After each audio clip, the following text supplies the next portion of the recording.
2011 সালে তত্ত্বাবধায়ক সরকার পদ্ধতি বিলুপ্তিকরণের মধ্য দিয়ে ফ্যাসিস্ট শেখ হাসিনা একদলীয় রাষ্ট্র ব্যবস্থা এবং ব্যক্তিতান্ত্রিক স্বৈরতান্ত্রিকতা প্রতিষ্ঠা করলো।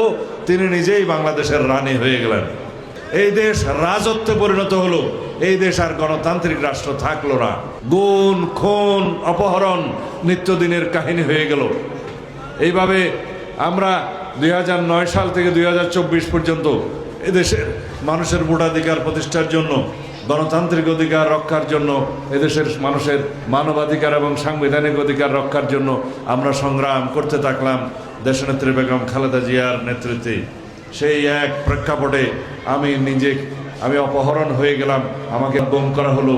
আমার অনেক সহকর্মীকে, অনেক সহপাঠীকে, অনেক নেতৃবৃন্দকে, অনেক সাংবাদিককে, অনেক জনসাধারণকে গুম করা হলো, হত্যা করা হলো। আমার মতো অনেকেই সৌভাগ্যবান হয়নি, তারা এখনো ফিরে আসেনি। সুমনের মা এখনো জানলা খুলে অপেক্ষা করে তার সন্তান কবে ফিরবে। অনেক শহীদের মা এখনো পর্যন্ত অপেক্ষা করে তার ছেলের লাশ তো সে পায় নাই, কবরের ঠিকানা কবে পাবে। সেই রকম একটা মৃত্যু উপত্যকায় আমরা বসবাস করতাম। একটা রাক্ষস রাজ্যে পরিণত হয়েছিল এই দেশ।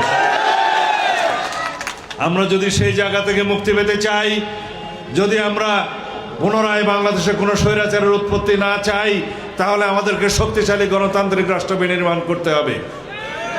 সেই প্রতিশ্রুতি দিয়ে আমরা 31 দফা কর্মসূচি প্রণয়ন করেছি, এমনভাবে প্রকল্প প্রণয়ন করছি, এমনভাবে ইশতেহার প্রণয়ন করছি যাতে বাংলাদেশের সকল মানুষ, নারী, পুরুষ, বৃদ্ধ, মহিলা, শিশু সকলের জন্য যেন আমরা সুযোগ সৃষ্টি করতে পারি।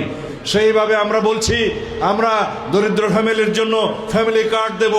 যে ফ্যামিলি কার্ডের মালিক হবে সেই পরিবারের মহিলা যিনি প্রধানকর্ত্রী, তিনি পাবেন মর্যাদা, তিনি পাবেন নিরাপত্তা, তিনি পাবেন আর্থিক সক্ষমতা, এবং তার সেই সক্ষমতার ফলে ছেলে মেয়েদেরকে, সন্তানদেরকে শিক্ষিত করতে পারবেন, দেশের সম্পদ হিসাবে গড়ে তুলবেন।